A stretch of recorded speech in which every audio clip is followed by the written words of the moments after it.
Hi, Miss Jane here with Miss Jane's Tutoring and Dyslexia Services. I have been very interested in seeing how other fellow colleagues are using Koala in their and what their classrooms are set up to look like, and I figured if I was going to ask for people to share that I should be willing to share my classroom. So I'm just going to give you a quick tour of one of my students' classroom setups and kind of show you how I use Koala.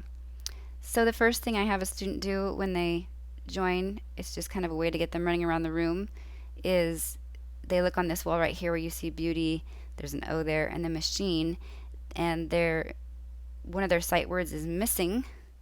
And if they can't remember what it is, then they will look over at their wall over here. It's kind of a cheat sheet. And we do have a couple extra words, but we're working on the word orange right here, and she would quickly figure out that she's looking for orange. So you'll notice there's tiles hidden throughout my classroom in weird places, and I usually start off pretty easy, but as the students get more used to it, they actually get pretty quick at it, and so I have to get more creative about where I hide the letters. So I will hide them all over the classroom, and they have to find them and put them in order. So O, and then place it on the wall. R, place it on the wall. And when I say place it on the wall, I mean back over here. So O, then they'd have to go and find the R. So it doesn't matter if she sees the other letters, she has to do them in order, which is the point of the sight words. Also noticing back over here on that sight word wall, since we're talking about those, I like to include pictures like beauty for flower. This particular student usually does more typing, but here she wanted to use the pen tool, which is great. We have kind of transitioned. She would share her camera with me, her document camera, but now she's really seeming to like to type and to use the pen tool more, so I let her do that. It's her choice. Moving away from that, so once they've done their sight words, other activities I do is this is the prefix suffix wall, and I add to this as I progress through the curriculum. And actually, this is what I had first, and this is kind of a screenshot of what I actually had here. You can tell because it's got the borders of the koala wall. But I decided, so I took a screenshot and then I saved it and then I uploaded it to my Koala Classroom. I decided this would actually be kind of a cheat sheet over here if needed. But I can use this space over here to say, grab all of the prefixes that may not, and then they grab them and pull them aside, and then I ask them, which one would you only put in front of a base word that starts with M, P, or B? Just the usual things you would use for review or warm up. Might say, grab the two suffixes that you would drop a Y when you add one of these two suffixes. And our saying is drop your Y's when adding ick or eyes. So they'd pull down ick and eyes and say those are the two. So just a warm up and review, and again adding to it. Well, we're over here. I'll show you this. This is a fun little thing. This is actually a stuffy that she has. It turns inside and out, and one side smiles and one side's frowning. And she wears on her head sometimes. And I had her mom take a picture of them both to me and send them to me. And I opened them up in preview and got rid of the background. And then I uploaded them to Koala. And she was so excited when she saw Bob and Blob, her own stuffy, in the classroom. And kind of what I do, because she's an animal lover, is at the beginning of a session, as kind of a motivation, is to usually I put her animals in some sort of cage. So Bob and Blob were actually in the ocean earlier.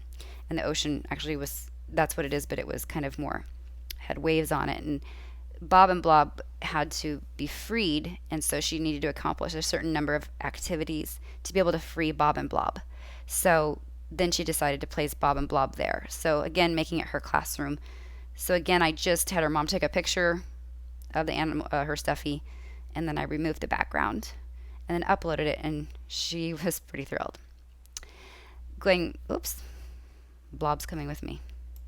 So anyway, going back to this prefix suffix wall should have added, I do actually keep this here as a cheat sheet. And some kids will actually move it out of the way because they want to challenge themselves, and some like it there because the idea is not to stress them out, but just to review, but that if they need it, it's right there. So I've kind of just left that screenshot in there. something I kind of left out from the very beginning is they can always come over, and they usually see it when they're looking for their sight word letters, is the agenda. I got this agenda clip art, and I just actually typed these on here. But this kind of background is from a website called Pixel Scrapper, and I will add that in the description. And I believe it's changing names soon, I think to digital scrapbook or digital scrapbooking. But right now, or when I've used it, it's called Pixel Scrapper, and it actually is free downloads, up to 5 free downloads a day. It's really hard to find clip art outside of Koala. Koala has clip art, but outside of Koala that is actually truly free. It seems like you kind of get drug in, oh, it's free, and then it's got a watermark, or they manage to pull you in and you end up owing them something. Let's go over to this. My browser, typical browser. I've got Wizimo going. I use WordWall a lot. I have some students doing Read Naturally. And then I've got my uploaded lesson because I use Barton Reading and Spelling System. Over on this whiteboard here is where we do kind of the part where we're doing our words, phrases, sight words, and sentences. And again, I just add to this as we go. I do have the Barton rules listed in the classroom, but because they're copyrighted, I'm not going to show that. They're covered up. And they're covered up not because of showing this video, but because she hasn't learned, we haven't got to that part yet. So I always keep them covered up. But they're next to the browser so she can actually look over as a reminder. There's the rules right there. So going over here, this is another really cool thing. A colleague, a very experienced and wonderful tutor, Janet Smith, who not only is a tutor, excellent tutor, and experienced tutor, also has a really cool program that she's initiated that helps people who are interested in volunteer tutoring. And I'll post that website in the description as well. But what I have here is something that she sells. She sells game boards using Jamboard.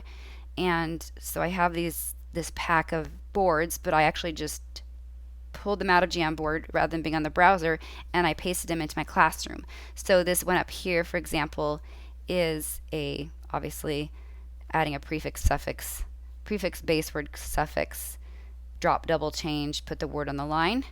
And right here, I pulled this board out of one of her packages that you can purchase. And again, I'll put that link in the description. In this case, it's blank, but I put in silent E base or val R base. I have students that seem to really struggle with this bared versus barred. When there's 2 R's, it means the base word was a val R word. When there's 1 R, it was a silent E word. So it's really cool because I just pulled them right off that Jamboard game pack that I purchased from Janet Smith, and then I could put it right here in my classroom, which also gets me moving around the classroom more, because sometimes when I was first starting, I felt like I spent a lot of time on the browser, and I wanted to get moving through the classroom. That's why I wanted to see what other people did. You'll notice my student has a lot of animals over here. Again, these are animals that she gets to free. So I'll put an animal in the classroom at the beginning of the week, depending on how we're doing, and maybe she has to get through a certain number of activities and then she gets to free, like the pterodactyl is in a cage. I had the pterodactyl over here in space, and I just drew a little cage that the pterodactyl was in. Let's see if there's anything else I wanted to share. The sight word wall, I've got this right here is just it's a board I actually have in my actual physical office that I took a picture of. Because if you get really close to it, you can actually see it has the arrows. I'm showing how I don't know if you can see it from here, how you draw the letters in print. It's got the arrows. Whoops. So you can see. So that's kind of just a reference, and that's just an actual decoration I have in my office, a physical board. And I took a picture of it and put it in my classroom. And then I used Handwriting Without Tears. So here's a Handwriting Without Tears strip that is a reminder of how we do cursive. Trying to think if there's anything else that I could share. I would love to see what other people are doing in their classrooms, because honestly this has been exciting, but it's also been overwhelming because I've had to figure out how do I want to use this space. And like I said, I was stuck on the browser a lot, but just even pulling off these Jamboards off of that package from Janet Smith and then putting them in the classroom, again, moves us in the classroom, which keeps visual interest and also gives a sense of movement and not just stuck on one thing, which is the whole reason we avoid Zoom now, is so that we can be in a classroom. So I think that's all at this point that I have to share, and I'd love to see other people's classrooms. And if anybody has any suggestions, I would love to hear them. I hope you're having a great day. Stay well and take care.